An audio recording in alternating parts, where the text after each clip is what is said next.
Sir মূলত কি সমস্যাটা ছিল আপনার?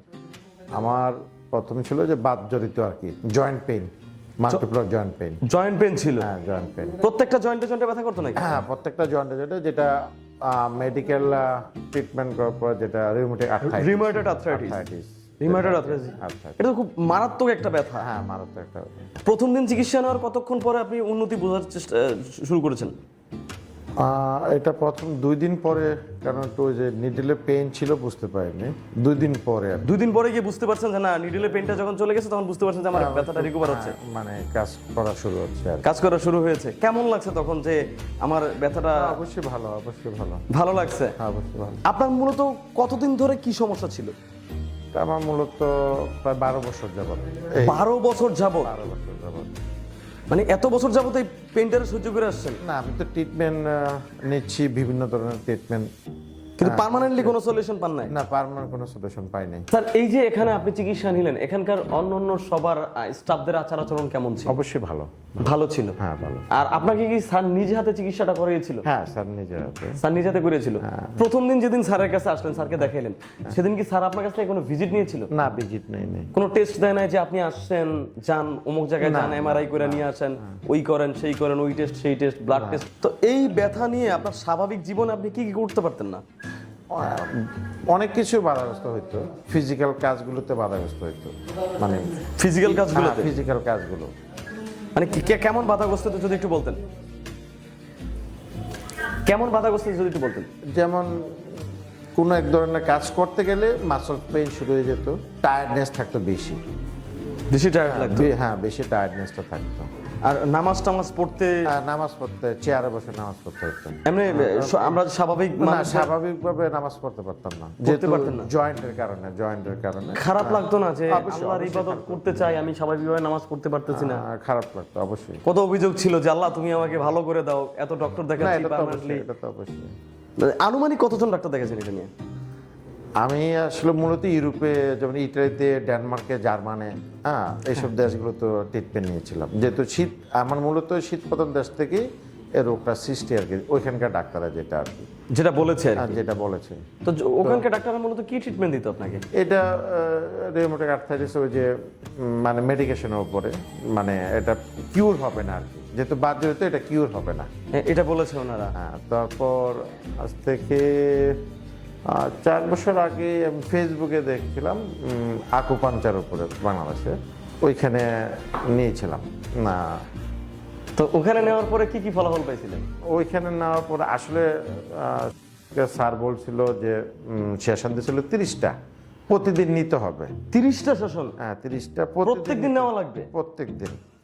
তারপরে তো আমি বলছি যে আমার পক্ষে সম্ভব না প্রতিদিন, কারণ আসলে মানে আমরা যেটা বাংলাদেশে থাকি, আমি যারা প্রবাসে থাকে তারা আসলে 1 মাস 2 মাস সময় নিয়ে আসে, তারা হয়তো সময়, কিন্তু আমরা বাংলাদেশে যারা থাকি তারা তো সম্ভব না, বিভিন্ন কাজকর্ম। তো স্যার বলছে যে তাহলে তখন রেজাল্ট আসবে না। তো আমি গ্যাপ দিয়ে 13টা সেশন নিয়েছিলাম, কিন্তু 5-6 মাস ভালো ছিলাম, আবার ব্যাক করছে। তো হঠাৎ করে আমি ফেসবুকে আবার রাশেদ স্যারের এটা দেখছি যে অ্যাডভান্স আকুপাঞ্চার। আচ্ছা আচ্ছা। তো আমি তখন কন্ট্যাক্ট করলাম, তখন আমি এখানে সরাসরি আসলাম। আসার পরে প্রথম এই কথাটি বলছি যে এরকম এরকম আমি অতীতে যেটা আমি আকুপাঞ্চার নিয়েছি, সমস্যা হচ্ছে আমি প্রতিদিন। তো স্যার বললো যে না, আপনি সপ্তাহে 1 দিনে দিতে পারবেন না, আমাদের এখানে যে অ্যাডভান্স, এটা নিয়ে দেখেন কেমন। তখন কিন্তু আমি ইন্টারেস্ট ফিল করলাম আর কি। তখন ইন্টারেস্ট ফিল করে এখানে নেওয়া শুরু করলাম। স্যার কি এমন কোনো কথা বলছিল যখন যে প্রথম দিন বা দ্বিতীয় দিন চিকিৎসা নেওয়ার পরে মোটামুটি একটা ভালো ফলাফল বুঝতে পারবেন? হ্যাঁ, এটা প্রথম দিন বলছে যে 48 ঘন্টার মধ্যে। কিন্তু আপনি আলহামদুলিল্লাহ আল্লাহর রহমতে দ্বিতীয় দিনের সময় গিয়ে এই উপকারটা পাওয়া শুরু করলেন? হ্যাঁ, পেইনটা কমবে আস্তে আস্তে। এখানে যে চিকিৎসাটা করা হয়, আপনাকে কি শুধুমাত্র অ্যাডভান্স আকুপাংচারই দেওয়া হয়েছে নাকি অন্যান্য চিকিৎসা করানো হয়েছে? না, অন্যান্য যেটা আরো কিছু আছে, ভালোই।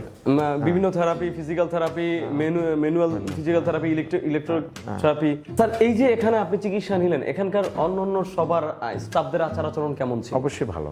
ভালো ছিল? হ্যাঁ, ভালো। আর আপনাকে কি স্যার নিজে হাতে চিকিৎসাটা করিয়েছিল? হ্যাঁ, স্যার নিজে হাতে। স্যার নিজে হাতে করিয়েছিল? প্রথম দিন যেদিন স্যারের কাছে আসলেন, স্যারকে দেখাইলেন, সেদিন কি স্যার আপনার কাছ থেকে কোনো ভিজিট নিয়েছিল? না, ভিজিট নেই। কোনো টেস্ট দেয় নাই যে আপনি আসছেন, যান অমুক জায়গায় যান, এমআরআই করে নিয়ে আসেন, ওই করেন সেই করেন, ওই টেস্ট সেই টেস্ট, ব্লাড টেস্ট করান, ইউরিক অ্যাসিড টেস্ট করান, এগুলো কিছু বলে নাই? এটা একটা কথা আছে যেটা আমি কোনো নেগেটিভ বলবো না, না না তবে প্রথম যখন নিয়েছিলাম তখন স্যার নিজেই ট্রিটমেন্ট করতেন। পরে যখন 1 বছর পর গ্যাপ দিয়ে আবার গিয়েছি তখন একটু ব্যতিক্রম, মানে স্যার নিজে করেন না, ওইখানে আরও অনেক ডাক্তার আছে। তখন দেখলাম যে প্যাথোলজির অনেক সিস্টেম, এটা ছিল না, ঠিক আছে। তো দেখলাম যে না, একটা টাকার একটা অনেক বড় ব্যাপার, মানে এটা আমরা যারা বাংলাদেশে থাকি তাদের জন্য মানে সম্ভব না আর কি, সম্ভব এক্সপেন্সিভ না। হয়ে থাকে। হ্যাঁ, তো পরবর্তীতে এখানকার চিকিৎসা খরচটা কেমন দেখলেন? মোটামুটি ভালো, মানে এটা মানে আমার মতন যারা আছে মধ্যবিত্ত তারা পারবে, সাধারণ মানুষ এটা afford সাধারণ করতে মানুষ পারবে? পারবে এটা। আচ্ছা আচ্ছা, এই যে এই থেরাপিটা দিলেন, স্যার কি আপনাকে বলে না যে আপনার এখানে ভর্তি থেকে চিকিৎসা নিতে হবে, 1 মাস 1.5 মাস 2 মাস ভর্তি থাকা লাগবে, যান আপনি ম্যানেজমেন্টের সাথে কথা বলেন, এই যাও না, ম্যানেজমেন্ট, এরকম ধরনের কোনো কথা বলেনি স্যার, এরকম ধরনের কোনো কথা বলে নাই? এরকম কথা বলেনি।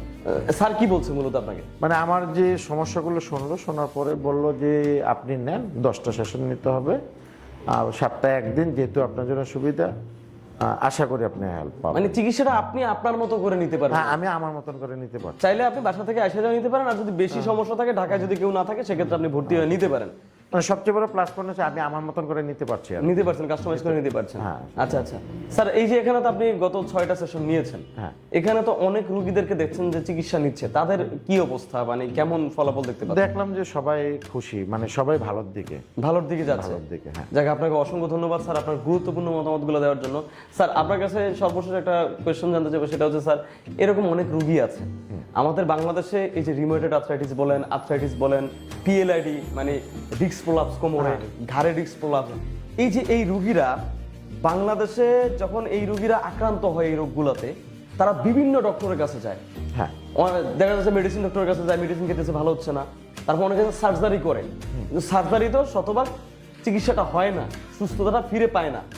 আবার বাংলাদেশে এমন কিছু জায়গা আছে সেখানে হচ্ছে স্যার, যেমন অনেকে আছে যে তাদের কোনো এই সমস্ত ব্যাপারে কোনো ডিগ্রি নেই, এই সমস্ত জিনিসে তারা শুধুমাত্র মোটামুটি ফিজিক্যাল থেরাপি টুকটাক জানে, তারা কি করে বিশাল বড় প্রতিষ্ঠান খুলে এরকম প্রতারণার ফাঁদ ফেলে রাখে রোগীদের জন্য। এতে বাংলাদেশের রোগীরাও অবসেস হয়ে যায় যে আমি কার কাছে যাচ্ছি, আমার মনে হয় রোগের চিকিৎসা হবে না, রোগীরা মানসিকভাবে ক্ষতিগ্রস্ত ভেঙে পড়ে যে এই রোগের আর কোনো চিকিৎসাই নাই। তো সেই সকল রোগীদের জন্য আপনি আমাদের ডক্টর রাশেদ অ্যাডভান্স আকুপাঙ্কচার সম্পর্কে কি বলবেন? আমি বলবো যে রাশেদ স্যারের কাছে যারা ট্রিটমেন্ট নেবে, কনফিডেন্স লেভেলটা অনেক বেড়ে যাবে। স্যার শুধু ট্রিটমেন্ট করে না, ট্রিটমেন্টের সাথে যে কথার একটা থেরাপি আছে, মানে যে রোগীরা যে মানসিকভাবে যে এনকারেজ করবে, এটা স্যার আমার কাছে ভালো লাগছে, ব্যক্তিগতভাবে আমার যাক, ভালো লাগছে আর কি। আপনাকে অসংখ্য ধন্যবাদ স্যার। এই ব্যাপারটা আসলে হয় কি, রোগীদের আসলে ব্রেইন থেরাপি সবার আগে দরকার। যে একটা রোগী যখন আসে, তার সাথে যখন ডক্টর আমাদের স্যার যেভাবে কথা বলেন, হাসতে হাসতে দুষ্টামি করতে করতে, বা রোগীকে মানসিকভাবে যে সাপোর্টটা দেন, এটা প্রত্যেকটা রোগীর ক্ষেত্রে দরকার। নট অনলি পেইন রোগী, না সবার, এটা হচ্ছে স্বাভাবিক, যার জ্বর আছে তার জন্য এই ব্যাপারটা দরকার। জি, যে সে একজন রোগীকে যখন আপনি মেন্টালি তাকে প্রিপেয়ার রাখতে পারবেন, সুস্থ রাখতে পারবেন, রোগী এমনিতেই অর্ধেক সুস্থ হয়ে যায়। হ্যাঁ, এমনিতে অর্ধেক সুস্থ হয়ে যায়। যাক, আপনাকে অসংখ্য ধন্যবাদ স্যার। দোয়া করি আপনি আরো 4টা সেশন আপনার আছে এখন, দোয়া করি ইনশাআল্লাহ আপনি 4টা সেশন নেওয়ার পরে আপনি সুস্থ হয়ে যান, ভালো থাকেন। আমাদের জন্য দোয়া করবেন, স্যারের জন্য দোয়া করবেন, এবং আমরা আপনার সাথে আবার আপনার 10ম সেশনের দিন আবার আপনার সাথে একটু দেখা করব ইনশাআল্লাহ। আর আমি এটা বলবো, যারা এই ভিডিও দেশে সবাই যারা স্যারের প্রোগ্রামটা দেখেন, শেয়ার করেন, মানুষের কাছে পৌঁছে যাক। আসলে অনেকে তো জানে না, যেমন আমিও দেখছি, আসছি, এরকম বাংলাদেশে অনেকে জানে না, অনেকে অনেক জেলাতে অনেকের সমস্যা আছে এই রোগটা নিয়ে। আমি চাবো যে যারা এই প্রোগ্রামটা দেখে সবাই যাতে শেয়ার করে, সবার কাছে যাতে পৌঁছে। অসংখ্য ধন্যবাদ স্যার, ভালো থাকবেন, আল্লাহ হাফেজ, আসসালামু আলাইকুম। ওয়ালাইকুম আসসালাম।